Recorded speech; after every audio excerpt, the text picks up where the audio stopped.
Now, Burl Russell with this year's recipients for the Courage in Editorial Cartooning Award.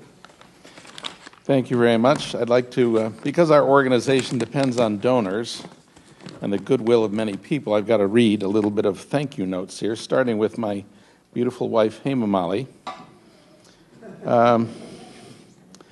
She's been a great supporter in everything that Drew and I are doing at Cartoonist Rights Network, and I'd also like to thank, really publicly for the first time, in recognizing Drew Roger Chapman, who's made the commitment to work for our organization. During a rather difficult time last year, Drew put in more than 6 months of absolutely full-time work, absolutely free. He brought energy, vision, and most importantly, he's bringing a real operational spell checker to CRNI. I need to thank, of course, Matt Worker, one of our board members, Nick Kausar, Joel Pett, who continue to be invaluable members of the board of directors, making themselves available 24/7. Thank you, Matt, Nick, and Joel. Need to also thank Cal, Ann Telnis, John Lent, Carl Nelson, and all the other board members who continue to give us great and full support. I also need to thank Carol Hills, the BBC The World Boston reporter, for putting together an Ali Farzad PowerPoint that I have stolen heavily from tonight. Over the years, she's shown her constant professional support to our clients when they most need the highest quality media exposure. Thank you, Carol, wherever you are. Where are you, Carol? Thank you.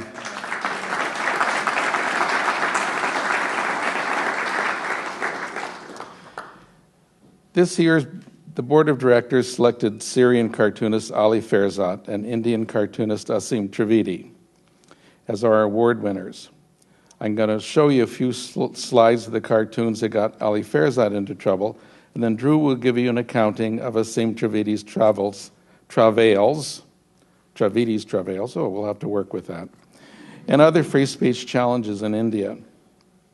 The good news is Asim Trivedi is out of jail and is right now the darling of the media in India. Unfortunately, his visa application was turned down, so he can't be with us tonight. But we're going to try and bring Asim here to the United States, perhaps in October and November, possibly for cartoons and cocktails.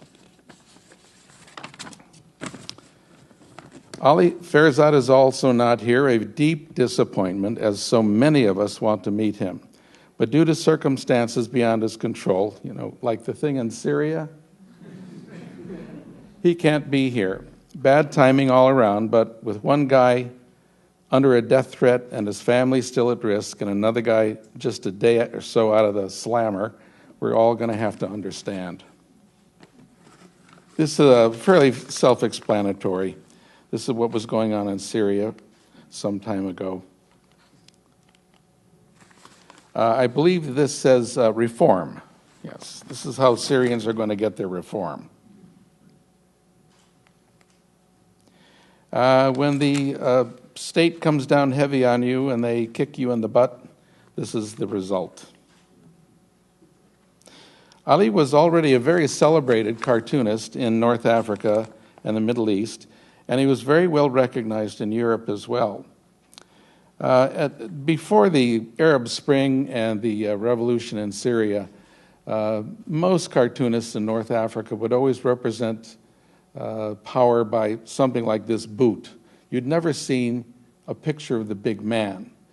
But when Ali started reading the tea leaves and knowing what was coming down the road in terms of this, the well-known Arab Spring, he began actually depicting Assad himself. You'll see the bullets here are actually little baby Assads that are going to be shot out to his people. This is the kind of way that he would be represented in the past, being a chair, the chair being the throne being the king being President Assad. Assad, this is one of the early cartoons of Assad himself that began a certain amount of alarm on the part of the regime about Ali's more and more aggressive cartooning.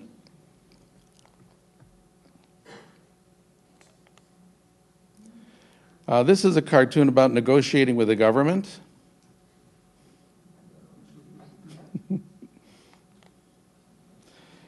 And this is very perceptive, I think, very perceptive. Assad in his early years, in his first couple of years, was a great friend of Ali Ferzat's.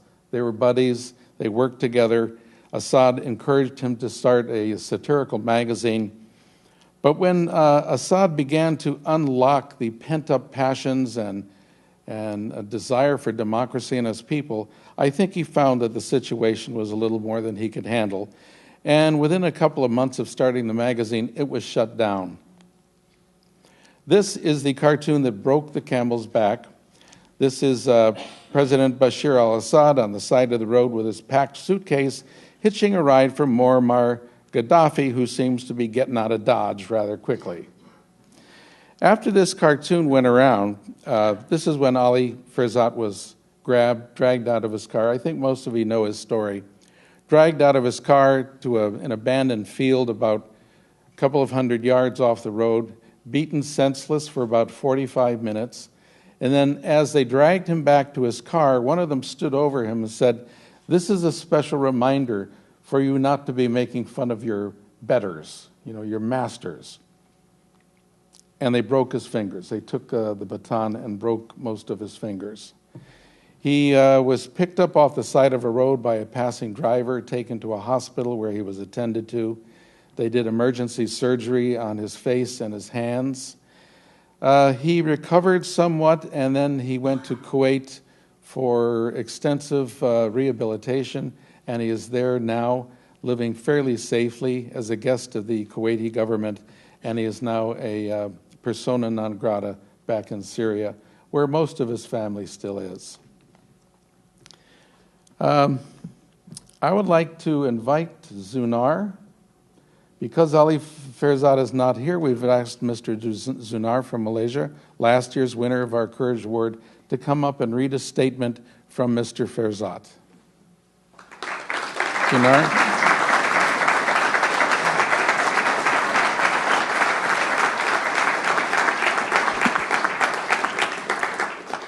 Yeah, I'm now reading a statement on behalf of Ali Ferzat, political cartoonist from Syria, and a serious political cartoonist. Everybody know where Syria is? Yeah, okay. It's definitely very far from Bogota. That's what Peter said. Okay. I would like to thank the board of directors and the staff of Cartoonist Right Network International for the very wonderful award. The other cartoonists who have won this award in the past, and my colleague Asim Trivedi, who is winning it today with me, are giants in our cartooning world. They are giants in the defense of freedom. It is a badge of accomplishment that I will wear proudly. What I have learned through my rather unpleasant experience at the hand of the tyrants and his goon is a very difficult lesson. It is a lesson about bravery and fear. When confronting power and tyranny, you must deal with your own fear. Fear is what the tyrant promote and breed in order to keep our heads bowed, our mouth closed, and our pen doing everything other than what we should be doing. Our humor and laughter to a tyrant is deadly. Fear and threats are deadly to earth. Conquer your fear, and you can conquer tyrants. Thank you very much.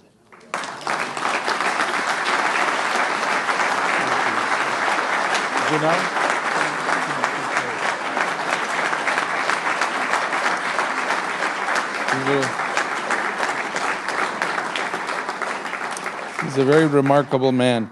Drew, would you come up and make a presentation about Asim Trivedi?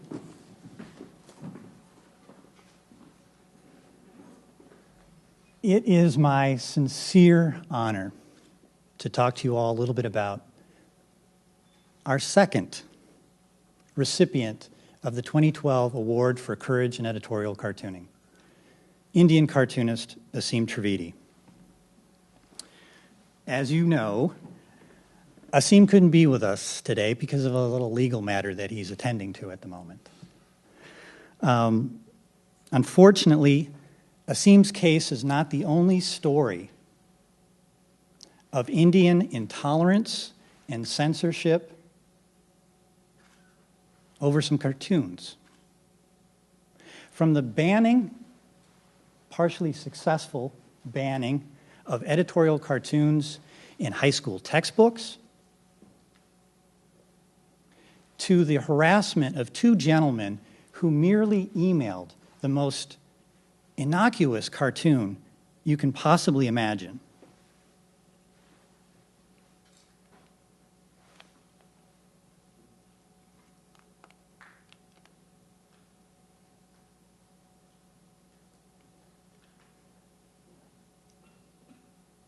And I encourage you all to go to our website to read the stories, including the story about this cartoon based on a children's movie. But given all that, one has to wonder, what is going on in India right now? Asim has been charged with 3 crimes: insulting using the internet, sedition, and insulting the national symbols. Now, as for the first charge, insulting using the internet, I'm all for a little more civility online.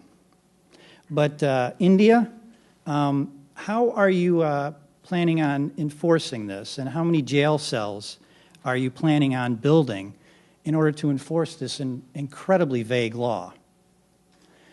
As to the second charge, sedition, which is obviously the most serious charge of the 3, and is just as ridiculous.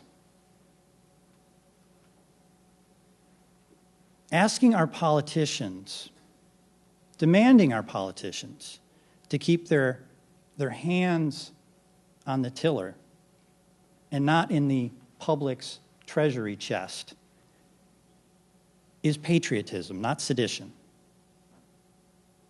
Now, the third charge. The third charge is the most ridiculous of all the charges.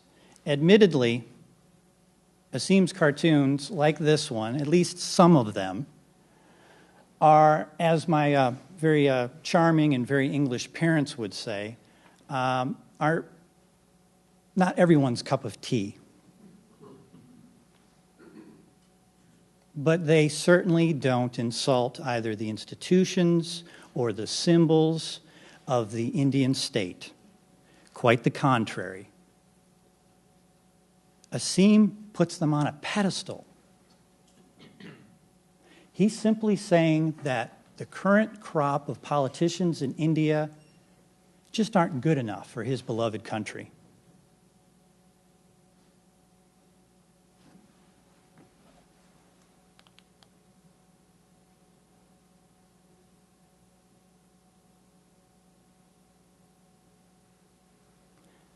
Like this cartoon by the late, great American cartoonist Herb Bloch, Asim's cartoons are simply demanding more from our politicians, and in turn are demanding more from each and every one of us.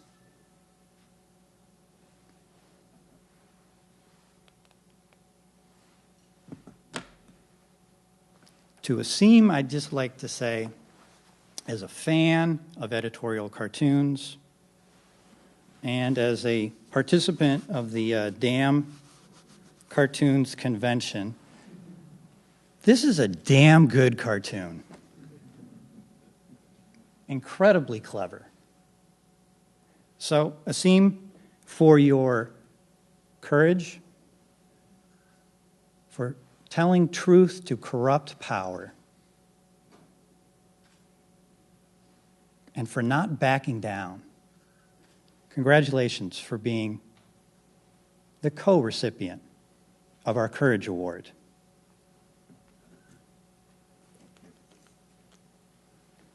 Now, I'd like to bring up Mr. Joel Pett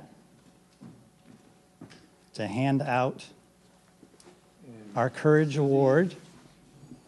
A couple things I wanted to add to that. Asim is 24, and I'm not sure the level of courage that it takes to endure what Ali Ferzat and the others who have been our, I don't like to use the word winner, but recipient of this award is. But I'm fairly certain I don't have it, and I'm pretty damn suspect of most of you. He is 24. Somebody who appears to have it is Susie Cagle, who's going to accept on behalf of Asim. She was arrested and had her First Amendment rights denied in Oakland almost a year ago today. I think they never dropped the charge. Is that accurate? Two more months and then I'm free. You know, if you need a lawyer, I hear that she works very cheap, is what I heard. Anyway, Susie, please.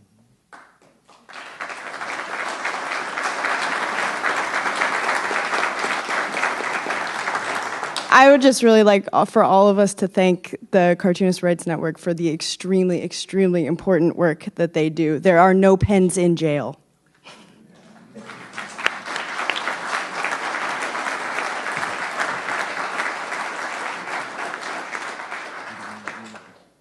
Just present it to, is this Asim's?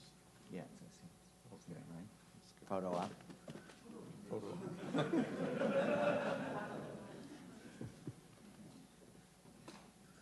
Okay.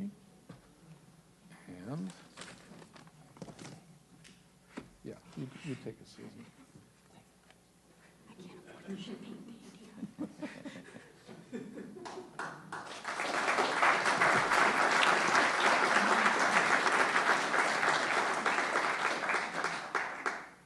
And Zunar, who's been so kind to come back and join us, and who read that very stirring letter from Ali Ferzat, is going to accept on behalf of Ali.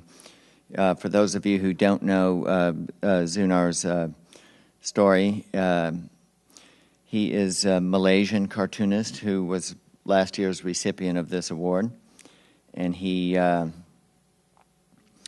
apparently some kind of troublemaker. And has a word or two to say about Ali Ferzat. Please, sir.